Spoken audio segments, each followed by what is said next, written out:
दरकनार शार است زبان اگر گویا بود در هر سخن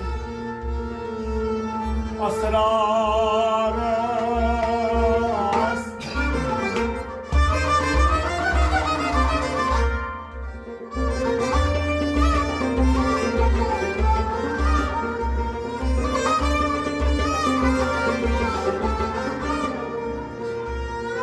گوش اگر شنوا بود